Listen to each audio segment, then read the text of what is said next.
All right, let's get to the 4 o'clock games. Green Bay Packers 38, Niners 10. Packers move to 8-3. Niners fall to 5-6. When we recorded our Thursday preview show, we did not know that Brock Purdy would have a shoulder injury. The Niners supposedly, hey, they knew he had a shoulder. He was on the injury report. He goes out. They expect him to practice on Thursday and to throw, and they're like, oh, it's way worse than we anticipated. And very quickly ruled him out. And with Brandon Allen getting the start, it's an interesting, slight contradiction here. Like, they ruled him out very quickly for this game, but they're like, don't worry. 7 days later, he'll be perfectly fine for the Buffalo game. Yeah. So that's where we are right now. Brandon Allen got the start for the Niners. And, credit the Packers. I think they leaned on the Niners early. Every time San Francisco showed some life and George Kittle made a big play, Packers always came back, had answers, and just looked like the better team in this one it was a depleted Niners team, though. Yeah, between that and the Christian McCaffrey injury development, I'm starting to lose trust in what the 49ers say from an injury perspective, at least in terms of projecting how far injuries are going to linger, So I don't know if we're going to see Brock Purdy next week, however optimistic they are about it. Yeah, so obviously without Brock Purdy there, it's a different prospect from the 49ers, but the big problem was, Nick Bosa not being in, and again, that was kind of up in the air when we recorded our preview. We're like, this is a different defense without Nick Bosa there. Javon Hargrave's already missing. You take Bosa out of the lineup as well. Now you've got a bad defensive line as opposed to one that's pretty good based off star players. And Green Bay just stomped them. I mean, the opening drive, right? A line that couldn't tackle, apparently. Whoever was left can't tackle. Yeah. The opening drive, Green Bay chewed up like most of the first quarter with it. They got a 12-play, 67-yard drive that took up literally half the quarter, 7.5 minutes for them. The run defense for the 49ers is just getting gashed. Green Bay had 169 yards, I think, total. Josh Jacobs, like at one point, NGS had him with 14 broken tackles by the end of the third quarter. PFF right now has him at 12. 12, yeah. Either way, those are monster numbers. Like the 49ers just could not stop Josh Jacobs. And three more for Emmanuel Wilson. Yeah, and he, missed some time in the game. Like went in to get an IV or something, was cramping. So Emmanuel Wilson had some carries, but they couldn't stop the run game. And at that point, it's like, okay, you can't stop Green Bay scoring because you can't stop them running.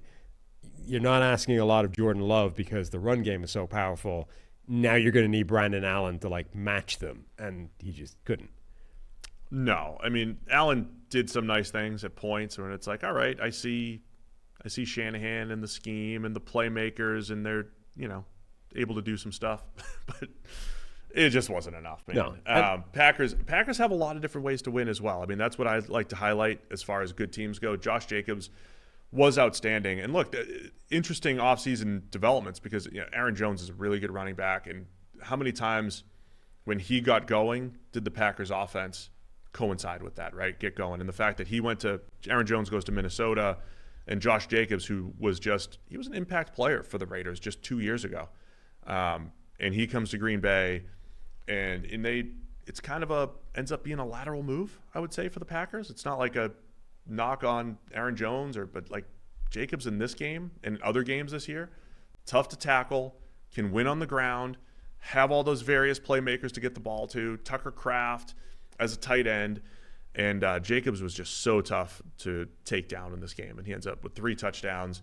And the Packers, like you said, Jordan Love didn't have to do a ton, and that might be the most impressive thing about this Packers win is each week we don't know who it's going to be. Like we talked about Christian Watson with the big plays a couple weeks ago or last week against Chicago to win the game. Not this week. Not this week.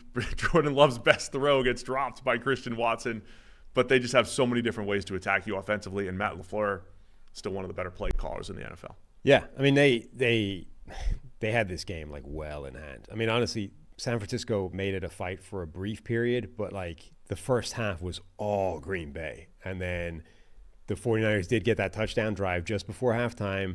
Christian Watson drops that touchdown before half. You're like, okay, maybe signs of life. Where I think it really got snuffed out for San Francisco, coming out of halftime, they have Deebo Samuel back as a kick returner, one of their best playmakers. He breaks off a huge opening kick return, and they bring it back for what I think is basically a bullshit holding call. they negated the kick return. They end up not getting anything. Green Bay holds on 4th down in that series, so they get good field position out of it as well.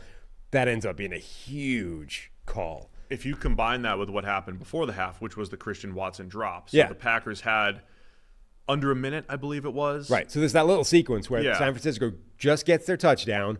Green Bay has a chance to answer, drops the touchdown, and then coming out of halftime. It wasn't a touchdown, but it would have put him into field goal range, right? It was deep. It was a deep ball. I would have put him very close. Deep into Niners territory. Anyway, San Francisco scores. Green Bay doesn't score, and then coming out of halftime, they had a chance to set themselves up basically in the red zone. That could have been a massive sequence of swings, all in San Francisco's favor.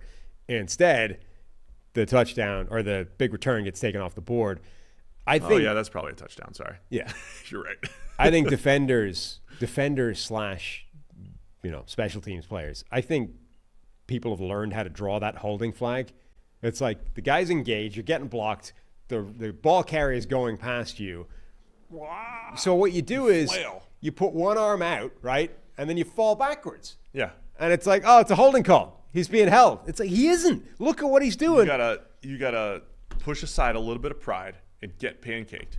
Yeah, exactly. It's like I'm losing leverage. I can't. He's holding me. If I ostentatiously get pancaked with one arm out in this direction, it looks like I'm trying to disengage from the block and they'll give me a holding call. But if you watch what that guy does, I forget who the guy was that was actually making the block. It's a great block. He's got his hands are inside, right? As soon as the defender starts to put this arm out and try and disengage, he lets go of that arm. Like he doesn't hold him. And then the other arm, he simply drives him into the turf. It's a textbook pancake block. The guy has essentially flopped and looked for the holding call, and he's been given it.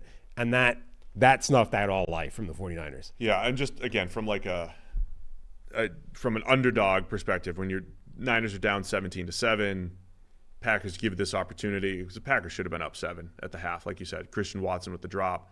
You miss out on that big play coming out of the half. Stopped on 4th down. Ball goes through Deebo Samuel's hands on another one that gets picked off by Xavier McKinney again, the free agent safety from the Packers, coming good. Some missed opportunities, and like if the Niners were ever going to have a chance to come back in this game, they needed a lot of those things to fall. But man, the Packers leaned on him again in the second half and kind of ran away with it. Yeah, like Green Bay, the only thing that gave San Francisco life in the second half after that penalty that took away the kick return is that Green Bay's offense stopped scoring. Like they did sort of stall for the second half and give them an opportunity to get back into it. But then every time there was life, they just snuffed it out. Like they forced a fumble. Lucas Van Ness made a nice play to force a fumble. Christian McCaffrey fumbles, right at the end to sort of really snuff it out. But the defense stood up when the offense stalled for Green Bay.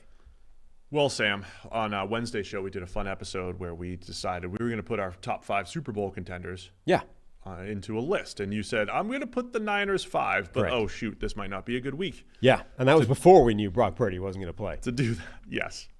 Is it all falling apart here for San Francisco? They're 5-6. They go to Buffalo for Sunday Night Football next week. Still have the Lions on the schedule later. They go to Miami, some tough games, couple division games.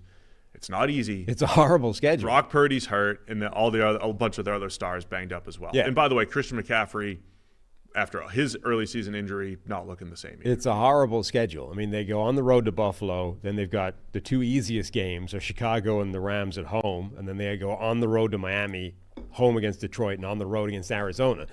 They could lose any of those games. I mean, all of them are losable based off what they've shown so far this season. On the other hand, I do think if people get healthy, like Purdy needs to be healthy, I think if you put Purdy on that lineup, I think they are still capable of beating any team in the NFL, right? Like I think that's why they are theoretical Super Bowl contenders still. They are now in a real hole, and they have they're probably as likely to miss the playoffs as they are to make the playoffs. But if they are able to win enough of those games and get themselves back into a spot where they sneak in, they're live threats. That's why I think they're still a Super Bowl contender. But losing Purdy couldn't have happened at a worse time because they already were in a hole, like 500 deep into the season. You can't really afford to lose too many of those games, particularly with that schedule upcoming. to then lose your quarterback, there goes another one. Now we're under 500. There's just no margin for error, and you don't have the benefit of an easy schedule to help you out. The other piece that we highlighted last night, we talked about Daniel Jones as potentially moving around. The Niners, now if Brock Purdy's injury is more serious, do they try to pick up Daniel Jones? I mean, multiple teams are going to be in the Daniel Jones sweepstakes here. The sweepstakes. Sam. The sweepstakes for potentially the top backup in the NFL, one of the top backups in the NFL right now. The Ravens, are the Niners involved here? He's interested apparently in a contender. Like he's focusing on ring chasing.